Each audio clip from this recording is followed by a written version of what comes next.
Collision dans le cosmos. Ce n'est pas le titre d'un film de science-fiction, mais la réalité de l'espace, silencieuse et sans pitié pour les mauvaises rencontres. Le 10 février dernier, le satellite russe hors d'usage Cosmos et Iridium, un satellite de télécommunications américain encore en fonction, sont entrés en collision, à 790 km au-dessus de la Sibérie. C'est la première fois dans l'histoire du cosmos que 2 satellites intacts se pulvérisent. Sous le choc, ils ont provoqué 2 nuages de débris. Le CNES, l'agence spatiale française, suit leur évolution de près. Ces débris ont commencé exactement en même temps que les premières missions spatiales. Déjà, le petit Spoutnik était accompagné d'un gros étage qu'on a laissé là-haut. Spoutnik faisait 90 kg, l'étage qui était injecté sur la même orbite faisait 6 tonnes 5. Et depuis, on a juste accumulé, rajouté. Voici par exemple une animation montrant les objets, le nombre d'objets catalogués, alors qu'ils sont un peu grossis pour apparaître, pour bien être vus sur la simulation. Vous voyez ici en fonction des années le chargement de ces orbites. Toutes les années 70 avec la guerre froide, pendant laquelle il y avait un lancement tous les 2 ou 3 jours. Vous voyez apparaître ainsi cette fameuse coque autour de la Terre, jusqu'à 2000 km d'altitude à peu près. Vous voyez également apparaître l'orbite géostationnaire ici, et donc avec un chargement qui est en train d'évoluer d'une façon exponentielle, c'est-à-dire il y en a toujours plus. 12 000 objets d'au moins 10 cm sont répertoriés par l'armée américaine, mais on estime qu'il y en a 6 000 de plus. Normal, certaines missions sont classées secret défense. Ces débris ont diverses origines. La première est le fait que quand on a fini de se servir d'un satellite ou d'un étage supérieur de fusée, généralement on le laisse là-haut. Simplement, on ne le redescend pas.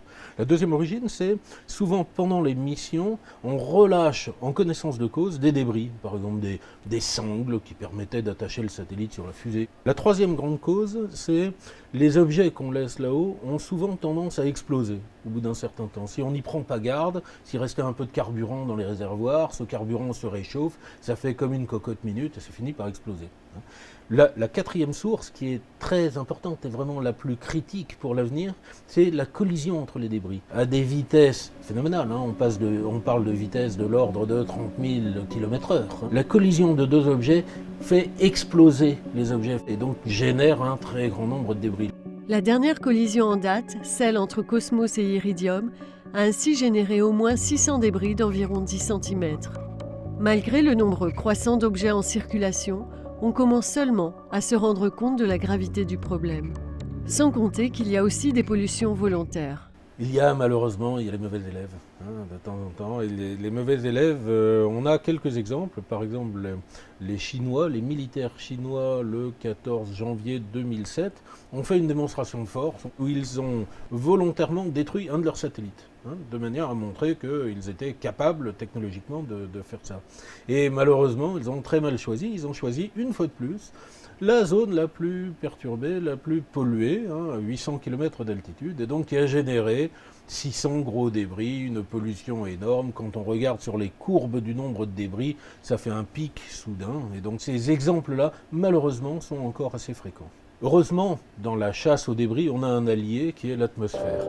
Cette vidéo amateur montre la rentrée dans l'atmosphère d'un genre de camion spatial de 20 tonnes. En fait, même à des altitudes élevées de plusieurs centaines de kilomètres, il y a encore un peu d'atmosphère résiduelle. Elle freine les débris, les redescend dans l'atmosphère où ils se consument. Malheureusement, ce nettoyage naturel est efficace jusqu'à 600 km, mais guère au-dessus. Et donc c'est la première zone d'accumulation de débris qu'on a aujourd'hui, c'est entre 800 et 1400 km à peu près. Là, on a la première coque, si vous voulez, qui entoure complètement la Terre et qui est la plus densément peuplée.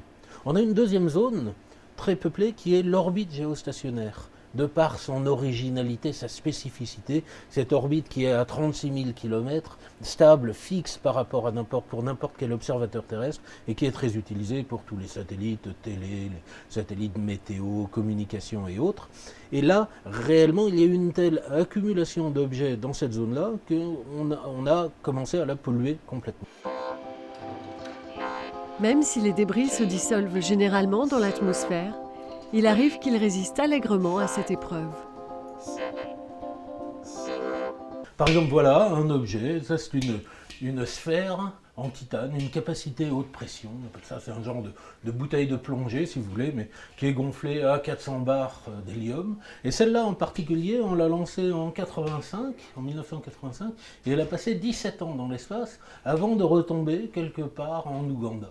Et donc on l'a récupérée pour l'expertiser, mais des événements comme ça arrive assez fréquemment. Il rentre à peu près un gros objet, tous les 3 jours. Mais néanmoins, il faut relativiser, parce que ces objets fondent à 90%, et les 10% restants, ils tombent dans les océans, qui couvrent 90%, et les 10% des 10% qui restent, ils tombent dans les déserts. Et puis, quand à la fin, on finit par cumuler tous les risques, on tombe sur un risque qui est tout à fait négligeable, qui est très faible, qui existe, mais qui est très faible, par exemple, qu'on estime à 100 fois plus faible que le risque généré par les chutes de météorites.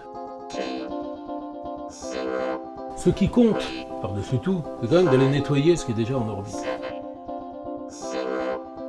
Les collègues américains de la NASA ont montré que si on voulait juste stabiliser le nombre d'objets en orbite, il faudrait aller retirer environ 10 gros objets, 10 satellites usagés ou 10 gros étages supérieurs par an. Néanmoins, on a quelques solutions. Il y a des solutions très conventionnelles qui consistent à aller attacher sur les débris des petits modules propulsifs, des petits moteurs à poudre ou liquide. Bon, ça marche, mais c'est très cher et pas très efficace.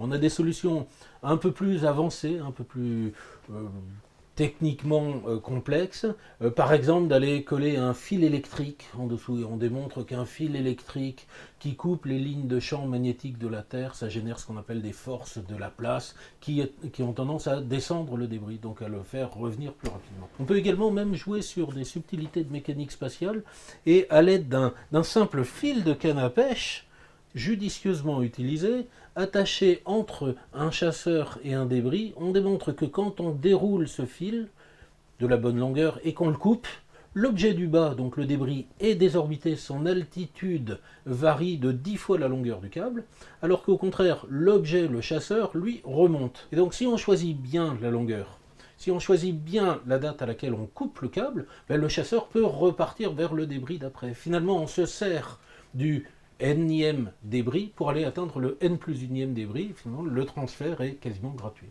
L'idée proprement dite de cette cascade est actuellement à l'étude au sein du groupe international mené par l'Académie internationale d'astronautique qui regarde l'ensemble des solutions. On est bien conscient qu'il faut trouver des solutions. Vous voulez, le métier d'éboueur de l'espace a de l'avenir.